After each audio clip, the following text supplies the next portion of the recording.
Sudah berulang-alik dan tunggu 2 jam. Akhirnya wanita ini sampai nak menangis, gara-gara tidak boleh buka akaun bank kerana dia hanya suri rumah. Apa yang berlaku sebenarnya? Baru-baru ini, video seorang suri rumah melampiaskan rasa kekecewaannya kerana tidak dapat membuka akaun di bank selepas 2 kali mengunjungi lokasi itu menjadi viral.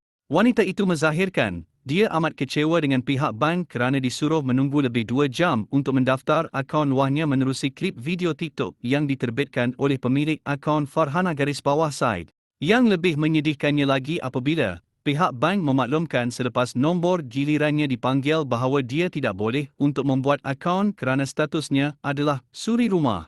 Namun, yang membuatkan dia benar-benar kecewa kerana dia pernah datang ke bank sebelum ini, di mana kaki tangan sudah menyedari keadaannya adalah suri rumah dan menyuruhnya untuk menyediakan beberapa dokumen supaya dia boleh membuat akaun. Dan selepas dia kembali untuk kali kedua dan terpaksa menunggu 2 jam sebelum nombor giliran dipanggil, dimaklumkan pula bahawa dia tidak dapat membuka akaun kerana statusnya adalah suri rumah. Jelasnya, kali pertama saya sudah tanya di kaunter, kenapa daripada awal pihak bank tidak cakap yang memang suri rumah tidak boleh buka akaun bank. Sungguh dikesalkan, mengapa pihak bank menyuruhnya untuk kembali dengan membawa dokumen khas jika suri rumah tidak boleh untuk membuka akaun bank. Pihak bank sepatutnya memaklumkan terlebih dahulu padanya bahawa suri rumah tidak akan dapat membuat akaun bank dan tidak perlulah dia bersusah payah datang untuk kali kedua dan menyediakan dokumen khas dengan membuang masa 2 jam lagi untuk menunggu. Bapa pihak perempuan menetapkan wang hantaran sebanyak RM29,990 kerana anaknya mempunyai kelulusan perakaunan. Apa cerita sebenarnya ni? Dapat dilihat berlaku perbincangan mengenai penetapan maas kahwin dan wang hantaran antara keluarga belah lelaki dan belah perempuan dalam satu video yang dimuat naik di akaun TikTok Fakhruddin Ahmad. Difahamkan, bapa pihak perempuan telah meminta RM29,990 kerana anaknya mempunyai kelulusan dalam bidang perakaunan pada mulanya. Katanya dalam video tersebut, amalina dia jurusan akaun, jadi kita tetapkan RM29,990. Boleh. Rupanya, seberjalannya waktu, dia menjelaskan bahawa ia adalah gurauan sahaja dan dia sebenarnya mahu pihak lelaki itu sendiri memutuskan berapa banyak jumlah hantaran akan dibuat. Namun, bagi maas kahwin pula yang telah ditetapkan semasa sesi perbincangan awal, iaitu 2 dinar emas 999, dan ia masih kekal. Menurutnya dapat didengari, haad maas kahwin tadi betul, hantaran tu saya melawak je, hantaran ini saya serahkan pada pihak lelaki, ujarnya. Pihak perempuan juga menjawab apabila belah lelaki itu bertanya tentang penentuan wang hantaran, ini katanya, yang penting maas kahwin, itu yang wajib. Hantaran saya tak tetapkan, itu prinsip saya. Bapa kepada perempuan itu menjelaskan lagi bahawa dia hanya melaksanakan perkara yang wajib untuk menunjukkan contoh yang baik kepada masyarakat dan tidak mahu hantaran yang menjadi punca bebanan kepada bakal suami anak perempuannya. Raisuddin berhempas pulas tempur perjalanan 7 jam demi jumpa kembar seiras arwah anaknya, Siti Sarah. Apa yang berlaku sebenarnya? Apabila kerinduan Raisuddin Hamzah untuk melihat individu yang didakwa mirip dengan arwah anaknya Siti Sarah menjadi kenyataan, akhirnya terubat sedikit kerinduannya terhadap arwah anaknya itu. Isteri Raisuddin Siti Fatimah Suberi, juga dikenali sebagai Makder dan satu lagi pemilik akaun Ataira AM, turut telah menyiarkan video di media sosial saat pertemuan mereka dengan kanak-kanak itu. Luahnya, Masya Allah, sama sangat dengan Sarah masa kecil-kecil. Katanya lagi di bahagian video berkenaan, rezeki dapat jumpa adik Miza. 7 jam perjalanan ke sini sebab suami nak sangat jumpa. Terubat rindu atuk. Dalam video itu juga, Raisuddin dapat dilihat ceria semasa pertemuan itu dan telah bergambar juga bersama kanak-kanak berkenaan. Susulan itu Syuib juga turut meninggalkan komen pada video itu selepas ia dikongsi. Katanya, Masya Allah, comelnya alahai. Macam Siti masa kecil. Sampaikan salam pada adik Niza, Makder. Warga asing ini selamba jual jagung bakar depan KLCC tanpa rasa takut. Ni apa cerita pula ni? Seorang warga asing baru-baru ini dilihat mendirikan gerai jagung bakar di kaki 5 hadapan Menara Berkembar Petronas, KLCC, dalam video yang dikongsikan oleh seorang wanita bernama Sarah. Warga asing itu dilihat sengaja mendirikan meja kecil berhampiran petak bas berhenti dan laluan pelintas jalan kaki supaya senang mendapatkan pelanggan dengan cepat. Selain itu, asap kesan dari gerai itu turut dipercayai mengganggu orang yang lalu lalang di sekitar itu. Dan nampaknya juga video ini mendapat perhatian pengguna dalam talian yang rata-rata mempersoalkan macam mana pihak berkuasa menjalankan kewajipan mereka. Selain itu, terbukti bahawa peniaga warga asing bukan sahaja mengacau lalu lintas, malah tahap kebersihan makanan juga adalah tidak diyakini. Dikatakan juga, peniaga asing ini sebenarnya telah lama beroperasi di sekitar KLCC, tetapi sering berpindah randah untuk mengelak daripada ditangkap.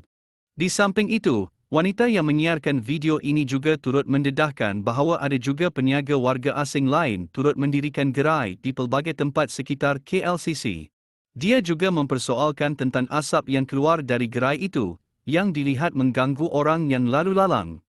Bagaimanapun, selepas video itu menjadi viral, penjaja warga asing itu telah digempur dan dipercayai Dewan Bandaraya Kuala Lumpur, DBKL, telah pun mengambil tindakan terhadapnya. Menurut catatan yang dibuat DBKL di Facebook, operasi tindakan khas itu dijalankan minggu lalu di sekitar Jalan Ampang, KLCC, Jalan Imbi, dan Jalan P. Ramlee dan difahamkan operasi juga dilakukan terhadap penjaja warga asing berkenaan. SUV milik polis ini terlihat berada di dalam parit di tepi jalan. Apa yang sudah berlaku sebenarnya? Di kilometer 5 Jalan Sri Aman, berhadapan Taman Perumahan Sentosa Indah, sebuah kenderaan SUV milik Ibu Pejabat Polis Daerah, IPD, Lubuk Antu mengalami kemalangan selepas cuba mengelak kereta yang memotong secara bahaya. Dikatakan, insiden itu melibatkan sebuah kenderaan, Proton X70, dari IPD Lubuk Antu dan sebuah kereta Peugeot. Ia dikatakan berlaku pada 10 pagi pada 6 Julai 2023 lalu menurut pemangku Ketua Polis Daerah Sri, DSP Zuriawati Zainal Abidin. Katanya lagi dalam suatu kenyataan, siasatan awal mendapati, kejadian berlaku apabila pemandu Prigyot dari arah Pekan Sri Aman hendak menuju ke Kuching dalam usaha hendak memotong kenderaan di hadapan dan telah masuk ke laluan bertentangan, lalu ia melanggar bahagian tepi sebelah kanan, belakang sebuah kenderaan polis jenis Proton X70 dari IPD Lubuk Antu yang bergerak dari arah bertentangan. Menurutnya lagi, kedua-dua pemandu berkenaan tidak cedera selepas perlanggaran itu. Beliau meneruskan dengan berkata, pemandu terbabit turut pergi ke Balai Polis Trafik Sri Aman untuk membuat aduan bagi membantu siasatan. Menurutnya juga, kes itu disiasat mengikut Rule 6, 1, LN 166-59,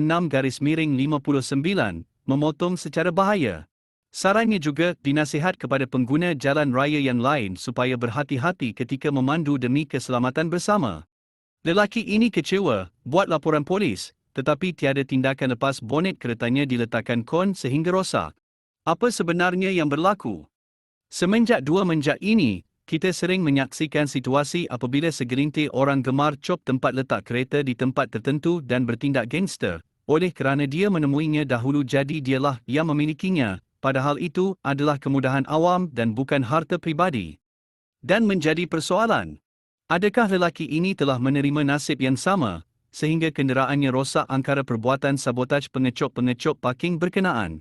Baru-baru ini, pemilik akaun TikTok Abang Mat 2023 menyatakan selepas makan bersama isteri, dia perasan bahagian atas bonet keretanya tercalar seolah-olah ada orang cuba berbuat khianat. Disebabkan itu, cerita berkenaan pun telah tular di media sosial. Tegas individu itu, walaupun laporan polis dibuat, tiada tindakan diambil pihak berkuasa. Dan difahamkan juga, dia mendakwa, dia telah memeriksa untuk memastikan tiada kon dan dia boleh meletak kenderaan di situ sebelum meletakkan keretanya itu diparkir. Beliau juga pening kepada apabila mendapati kos untuk baiki kerosakan tersebut mencecah lebih kurang RM1,000 kerana tidak boleh cat sikit-sikit. Selepas itu bagaimanapun, Ketua Polis Daerah Seremban Asisten Superintendent Arifai Tarawih menyatakan, hasil penelitian rakaman televisyen litar tertutup, CCTV, mendapati sebuah kenderaan Ford Ranger telah diletakkan menghalang laluan memunggah barang ke premis tersebut. Ini menyebabkan pemandu sebuah lori telah meletakkan kon di atas bonet kereta berkenaan, menurut kenyataannya pada 5 Julai 2023. Beliau berkata juga, Kejadian itu sedang disiasat mengikut Seksyen 427 Kanun Keseksaan, dan untuk membantu siasatan, sesiapa yang mempunyai maklumat mengenainya atau yang menyaksikannya sila menghubungi Pegawai Penyiasat Sarjan Amizul Azman di talian 012-7985-908 atau Ibu Pejabat Polis Daerah Seremban di talian 06-60332222. Rantai mangsa lelaki ini telah diragut semasa diperdaya mahu menukar jenis rokok oleh sekumpulan mat motor. Apa sebenarnya yang berlaku? Polis sedang menjejak suspek kes membabitkan sekumpulan lelaki yang dikatakan mencuri rantai emas daripada seorang lelaki India di kawasan kejiranan Bukit Kemuning, Shah Alam, Selangor. Pada hari Selasa, 4 Julai 2023, kejadian tular itu telah disiarkan oleh akaun TikTok Tesrines Hart S2. Menurut Superintenden Ramsey Anak Embol iaitu Timbalan Ketua Polis Daerah Shah Alam memberitahu, suspek dipercayai 3 lelaki warga India menaiki 2 motosikal pergi ke rumah mangsa berpura-pura ingin membeli rokok. Katanya dalam kenyataan pada Rabu 5 Julai 2023, ketika mangsa diminta untuk menukar dengan jenis rokok yang lain, salah seorang suspek meluru ke arah mangsa dan meragut rantai leher yang dipakai oleh mangsa serta terus melarikan diri. Mangsa cuba menahan suspek dengan menarik baju namun gagal dan telah menyebabkan mangsa mengalami kecederaan di lengan, lutut dan kaki kerana terjatuh akibat diseret oleh suspek. Menurutnya, kes itu sedang disiasat mengikut Seksyen 394 Kanun Keseksaan dan langkah sudah diambil untuk mencari dan menangkap suspek. Mana-mana individu yang mempunyai maklumat lanjut berhubung kejadian ini boleh menghubungi Pegawai Penyiasat Inspektor Leman di talian 03-5520222 bagi membantu siasatan.